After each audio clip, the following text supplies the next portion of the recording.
seated, thank you. We are going to begin the funeral for Mrs. Debra P Horn. If you have a cell phone, I'd ask you kindly to place it in silent mode at this time or turn it completely off.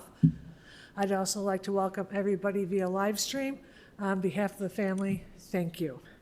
Services will be conducted by Rabbi Cantor Nancy Landsman of Congregation Ahavat Olam.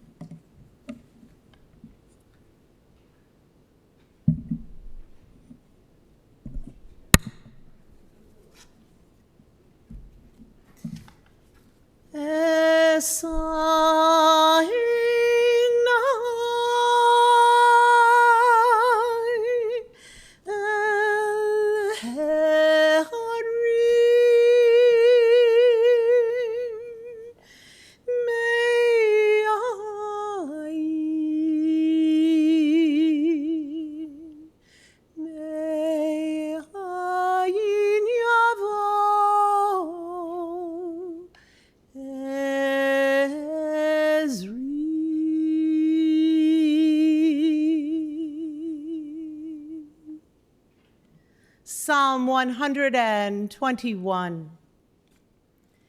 I will lift up mine eyes unto the mountains. From whence shall my help come? My help cometh from the Lord, who made heaven and earth. He will not suffer thy foot to be moved. He that keepeth thee will not slumber. Behold, he that keepeth Israel doth neither slumber nor sleep. On behalf of Adam and Sharna, Erica, and Megan, thank you all for being here, to pay your respects, to send your love and your support to Debbie's beautiful family. And those of you joining us remotely, we thank you for being with us as well. I did not have the honor to meet Debbi or to know her, but I'm so grateful to Adam and Sharna for taking the time to share their stories and their memories of their mother. This is a very difficult time. We all hope that people can live till 100 and whatever and have wonderful, healthy years, certainly longer than the years that Debbi was granted. Yet, of those years, 69, almost 70 years, she had a great run. She truly had a life filled with so much love and joy. And like all of us, there were times of sorrow and sadness as well. But today we're going to celebrate her life. There is a beautiful poem whose author unfortunately is unknown that says it well. It's entitled, "A Life Well Lived." A life well lived is a precious gift of hope and strength and grace from someone who has made our world a brighter, better place. It's filled with moments sweet and sad, with smiles and sometimes tears, with friendships formed and good times shared, and laughter through the years. A life well lived is a legacy of joy and pride and pleasure, a living, lasting memory our grateful hearts will treasure.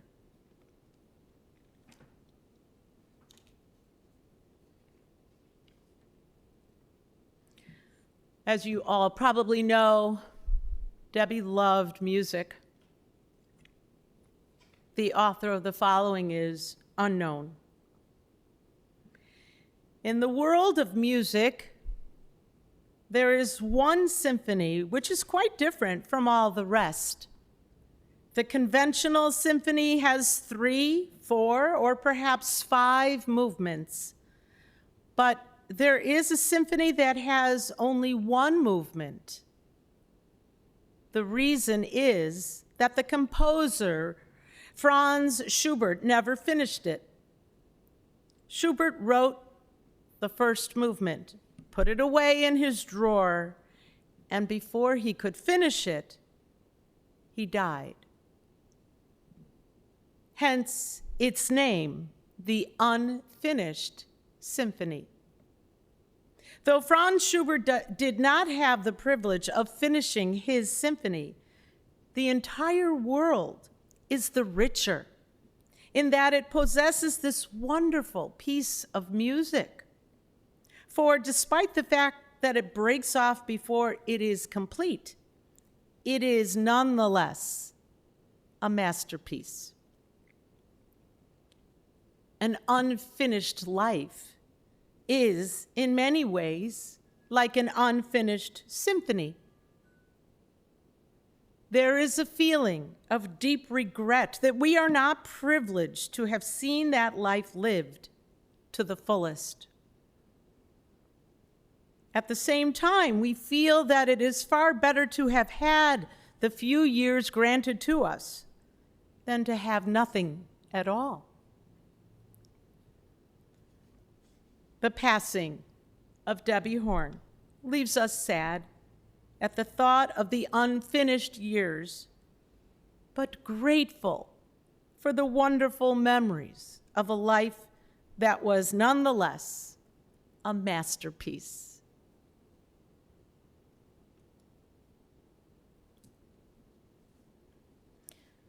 Debbi touched the lives of many people. Ralph Waldo Emerson wrote, "What is success?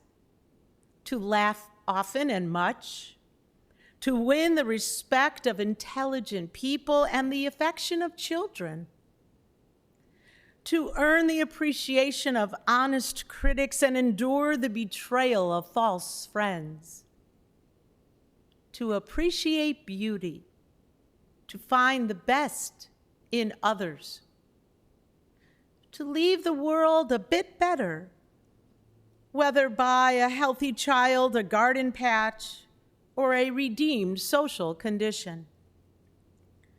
To know even one life has breathed easier because you have lived. This is to have succeeded." I think that everyone who knew Debbi would agree that she succeeded big time.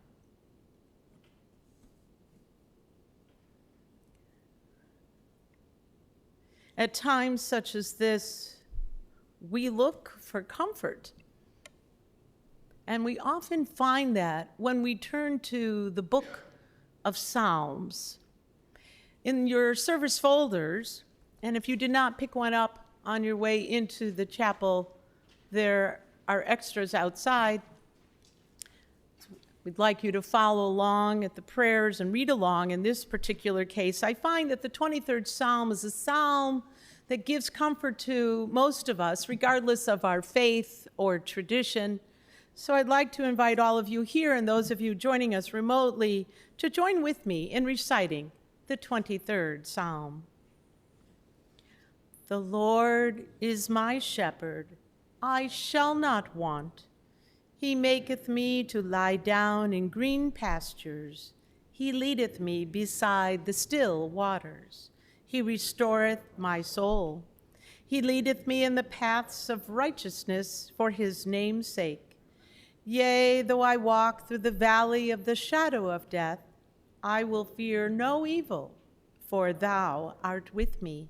Thy rod and thy staff, they comfort me. Thou preparest a table before me in the presence of mine enemies. Thou anointest my head with oil. My cup runneth over. Surely goodness and mercy shall follow me all the days of my life, and I will dwell in the house of the Lord forever.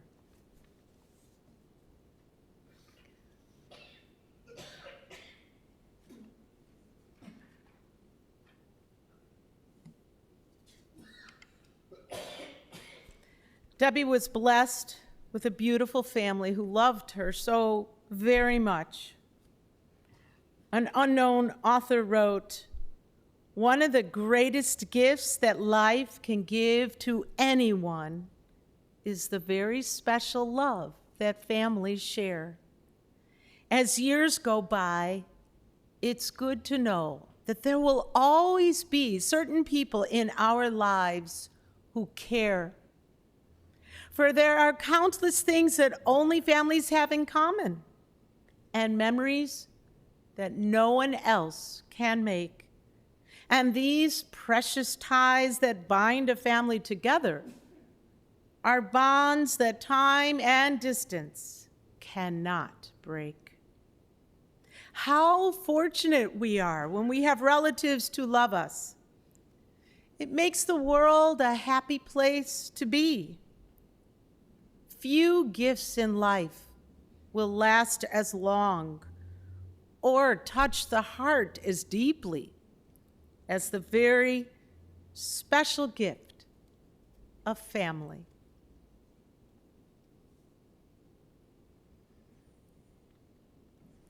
She loved being a mom and a nana.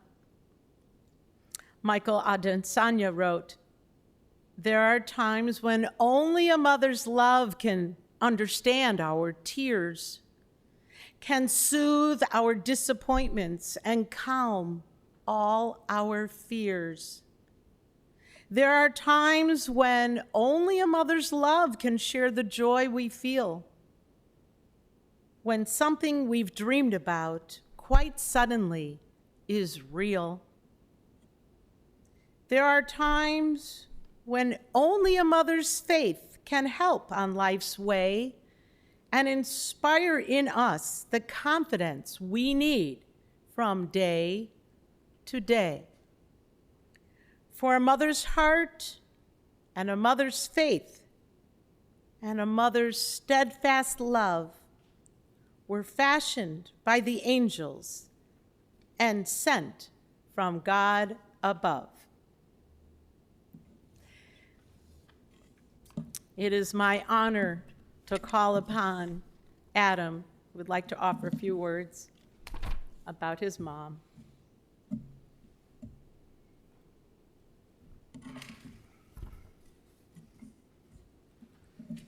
All right, no problems. I'm going to get through this. But good morning, family and friends. Thank you for joining my sister and I today to honor our mother. I want to start by asking you to forgive me if I have to turn it over to the rabbi here, but I couldn't have picked a better rabbi to begin with. She was awesome and happens to have the same favorite color as my mother, so it was perfect. She was truly a wonderful person and undoubtedly the best mother anyone could ever wish for. She was loving, caring, and understanding, and if I'm being honest, very overprotective. I didn't say that in a bad way, though. I say that because the night before she passed away, we had a really wonderful conversation. It was one of many. That night, she sounded full of life and chipper. We talked about family, life, her health, and many other things. At one point in the conversation, which I obviously didn't know would be our last,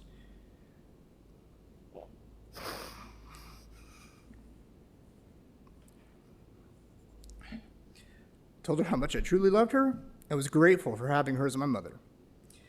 I wish I could remember her exact words, but to summarize, she questioned if I truly felt that way and when I just want to forget her with how overprotective she was. Again, her words, not mine.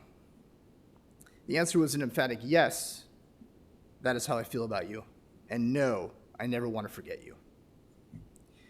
She wasn't overprotective to be controlling, and she certainly wasn't what people today would call a helicopter mom. She was protective because she truly cared. That was part of what made her so great.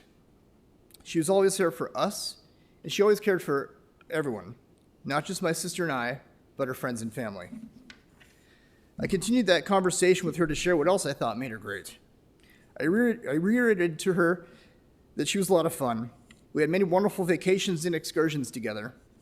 I could go on for hours about the great memories, but don't worry, I won't. I would like to share a few, though. Like the time that she and I went together to Vegas. She loved playing the slot machines, and we stayed out all night together. We gambled, we walked around, we got hungry about 3, 4 in the morning, went for breakfast, didn't get to the hotel about 6 a.m. At that point, she was almost 50 years old, and I was early 20s, and she pulled an all-nighter. It's pretty freaking awesome. Another road trip went to San Francisco. We saw Les Miserables together. We walked around Fisherman's Wharf, took in some of the sights of San Fran. We got to see Jethro Tull in concert. He was fairly old, but still jumping around on one leg playing the flute, which is pretty awesome. She loved that. We saw Stomp in Hollywood. We laughed our butts off together when we saw Jeff Dunham in Indiana. Many times between work trips, I would fly here to Chicago and absolutely loved being able to spend time with her and take her out to the best restaurants here in Chicago. So what's the point of me sharing all this with you? It's to highlight that she wasn't just my mom, she was a friend.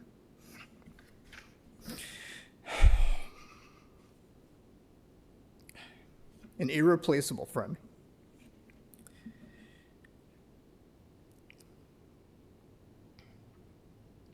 She would later become a phenomenal nana to my daughter, Megan. I don't think anyone in this universe brought more joy to her than anything in the world. You could see that when they were together, and you could see it in all the photos of them. She used to call Megan her little angel and loved every moment and every hug. She would always tell me how proud she was of Megan and enjoyed watching her perform on stage and on ice. I want to point out something that might be a little confusing at the moment. Why is her coffin draped in an American flag? Usually we only see this on the coffins of those who served in the military. It was my request, and here's why. The American flag can also be draped over the coffins of patriots who haven't served in the military, as well as diplomats. My mother was a huge supporter of me and all of us who served in the military. She was incredibly patriotic, and she too sacrificed. It wasn't easy for her. An overprotective mother having to watch her son deploy to a combat zone. Heck, growing up, I wasn't even allowed to watch the cartoon G.I. Joe because it was too violent. Of course, I would jokingly say that had she let me watch that show when I was a kid, maybe I would have got it out of my system. Her service to this country included raising me to be selfless like her, to put others before ourselves, to try to protect others, and to be there for others. For her, it also included many sleepless nights and gray hairs. She deserves this honor and much more. I want to leave you with this. My mother was an incredibly strong, determined, and independent person, not to forget quite the fighter. She didn't have the easiest life, especially with her battle with cancer, but she made the very best out of any situation and fought to live. So often, in some of the hardest situations she faced, she still managed to smile, was so thankful to those who were helping her. And she could look to a brighter future. She recently spent 13 days in the ICU. Before she was transferred from the ICU to a regular hospital room, the nursing staff told her that they found her to be a huge inspiration to them. She had gotten through so much and was getting better because she fought to live. It made her feel so good for them to share that with her. However, she wasn't just an inspiration to them. She was an inspiration to me, to my sister, and undoubtedly to all of us.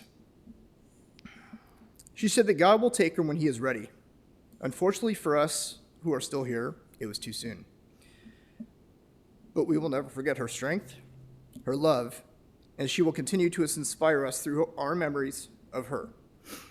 One thing I know for certain is she isn't done being overprotective and will continue to watch over us and protect us. We will be reunited, just not yet.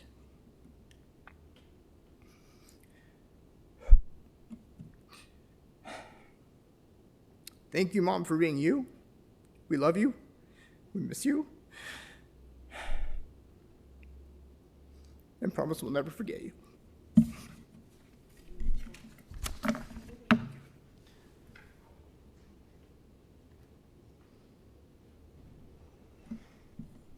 So beautiful and heartfelt.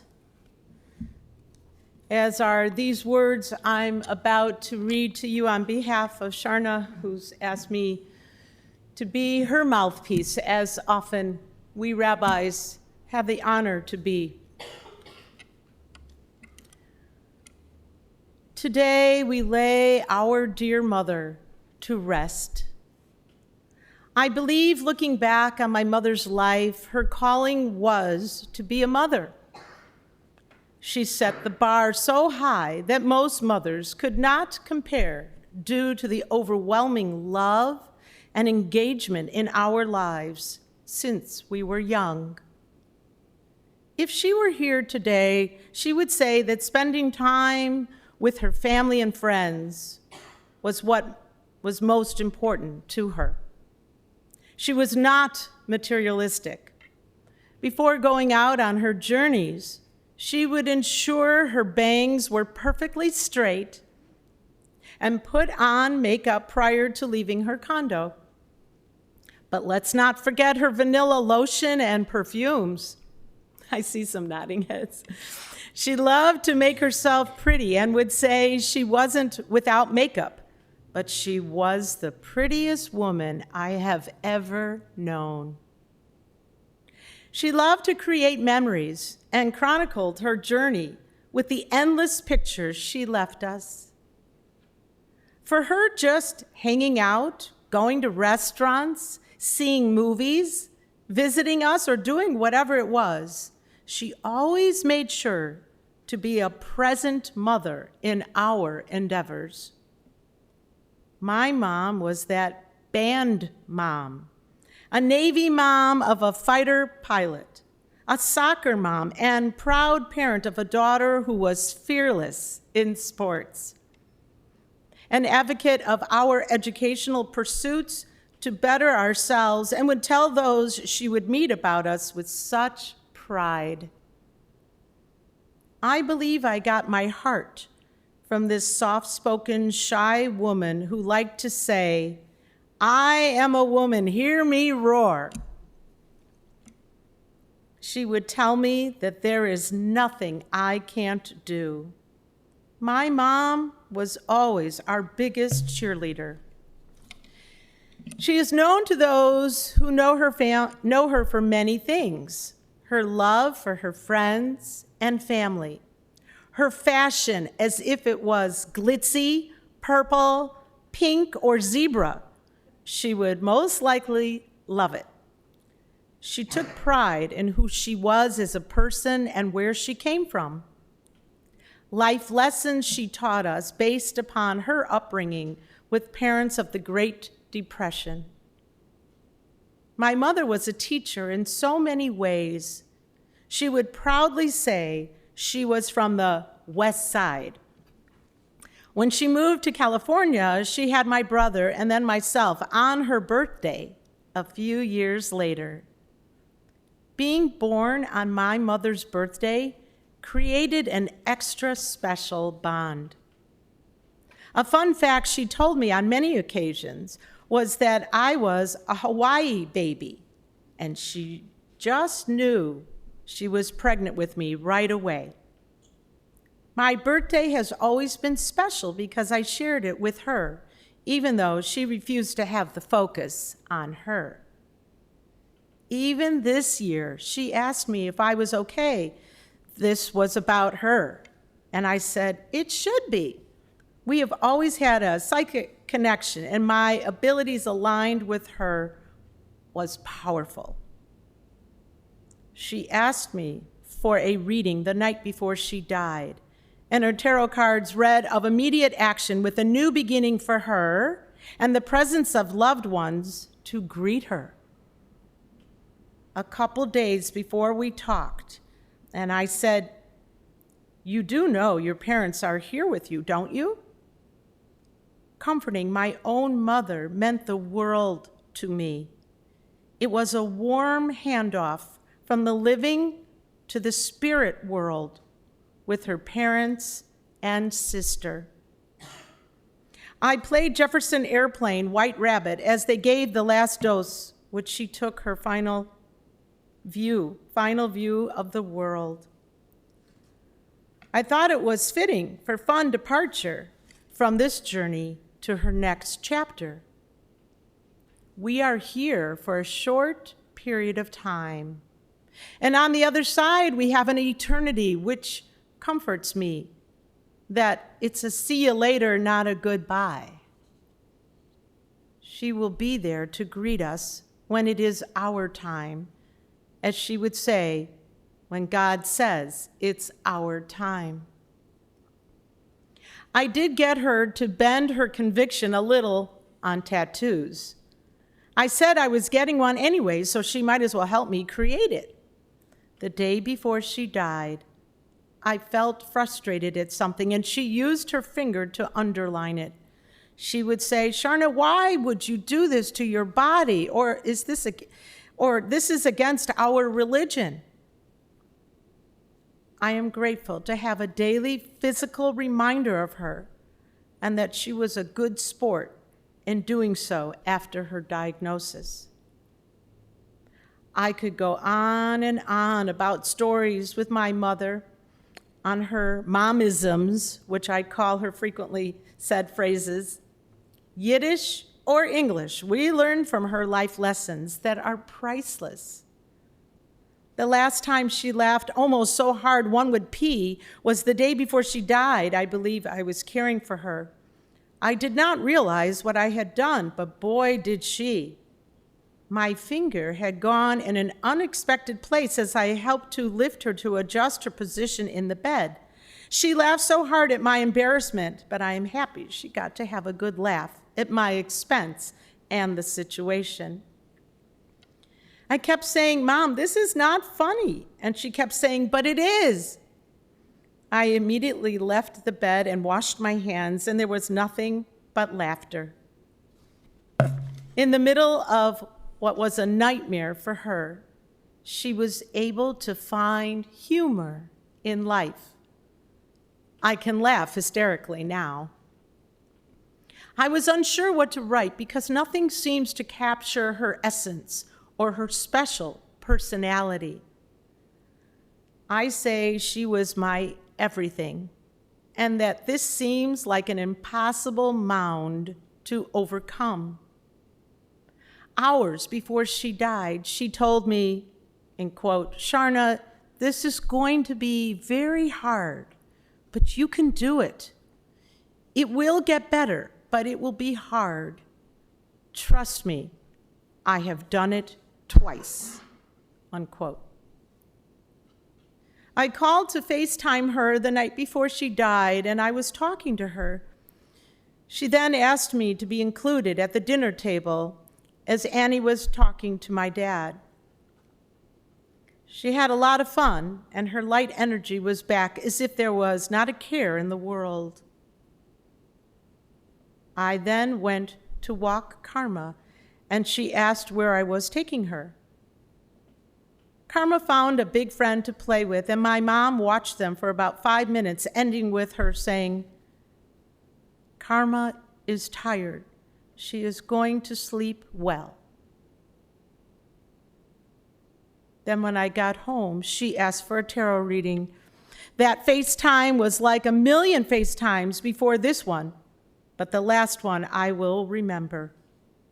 Her strength in the painful journeys she took highlighted just how unique and a 1 in a million she was. Mom, I will never forget you and will honor you through our continued successes and joy in life. Thank you for always being my best friend. I truly would not be here without you, and my hope is that you knew as you passed just how important you were to your kids. Go in peace, Mom, and we will look after each other. This is not goodbye, but instead, see you later, alligator. Now I lay me down to sleep. I pray the Lord my soul to keep. If I die before I wake, I pray the Lord my soul to keep.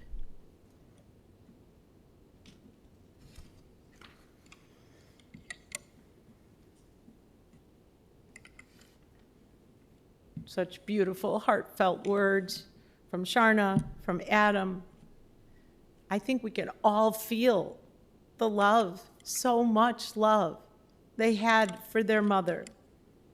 And for those of you who were privileged to have Debbi in your life, she touched your lives. You've all had your own memories and stories that I hope you'll cherish forever. We know that none of us are going to live forever, but we do hope that the stories and memories about us will continue on so that her spirit, her soul can live on, l'ador vador, from generation to generation. Debbi was a loving daughter to Sidney and Sally, and she was a wonderful, loving sister as well to Gail of blessed memory.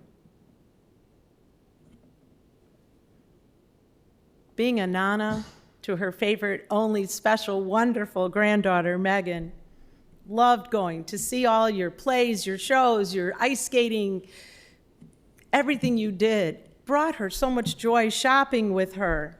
Boy, did she love to shop until she would drop, right? She enjoyed reading. She enjoyed going to concerts with her friends and going out to eat. She especially loved pizza and sushi and Chinese food.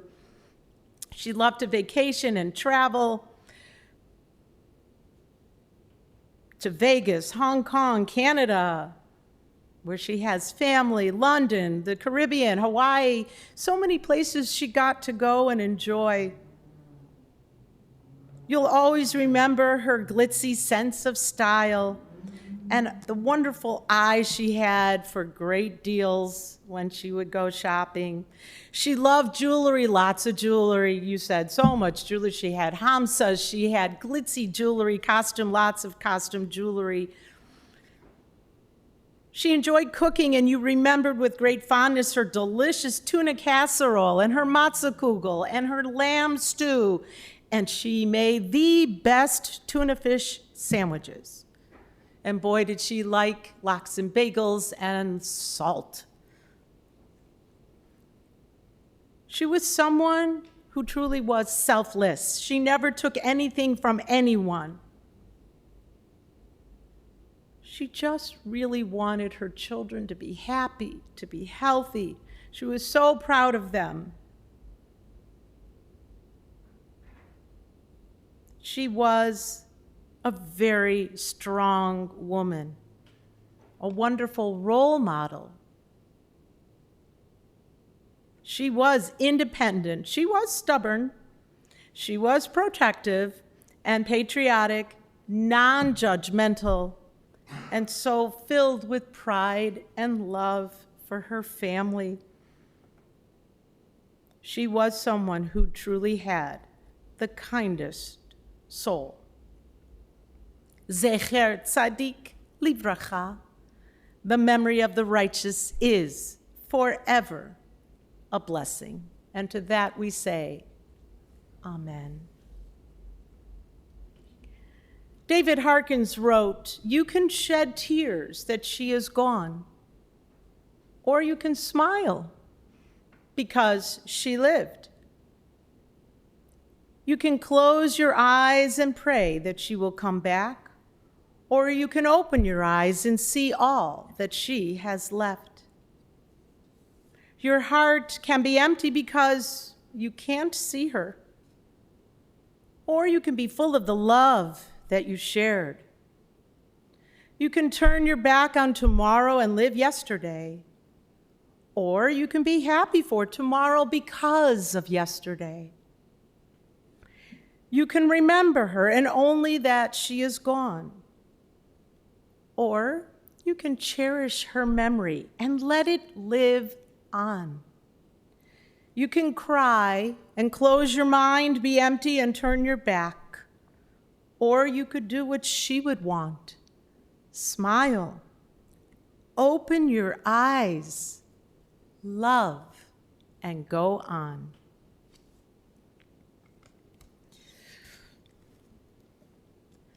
The concluding prayer, typically here in the chapel, is the El Male Rachamim prayer, which you find in your service folders. We usually wait until we get to the cemetery to then conclude with the prayer you see on the back cover, known as the Mourner's Kaddish. So if you are planning to join us at the cemetery, it will be there where we will recite the Mourner's Kaddish. For the concluding prayer here in the chapel, if you are able to rise for El Male Rachamim, I invite you to please rise at this time.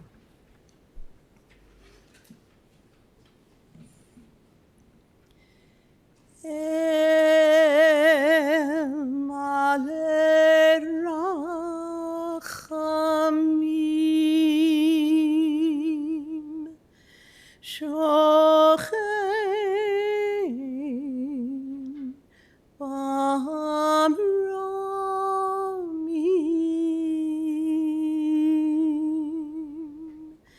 Hamsei Menucha Nechona Tachat Kanvei Hashchina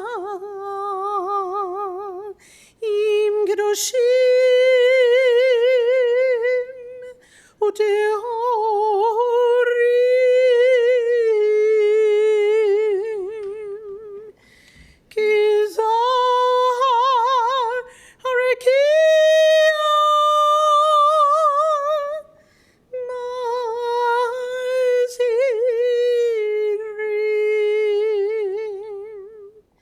Et nishmat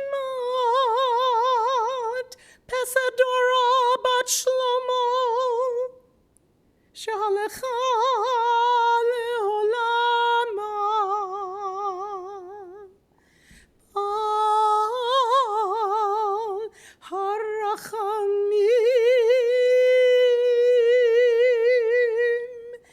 Yastirei habeseter kinafecha leolamim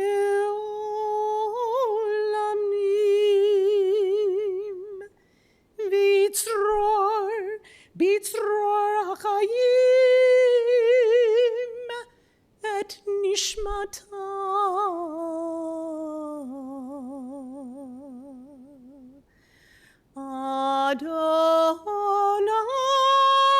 Adonai hu nachalata v'tanuach b'shalom al mishkava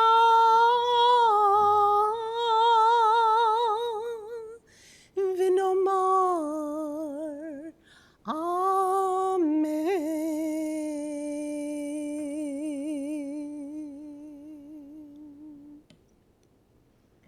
O God, full of compassion, thou who dwellest on high, grant perfect rest beneath the sheltering wings of thy presence among the holy and pure, whose shine is the brightness of the firmament, unto the soul of Debra P Horn, who has gone unto eternity.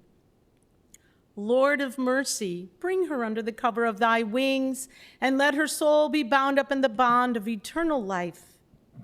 Be God's possession, and may her repose be peace. And we all say, Amen. Please be seated.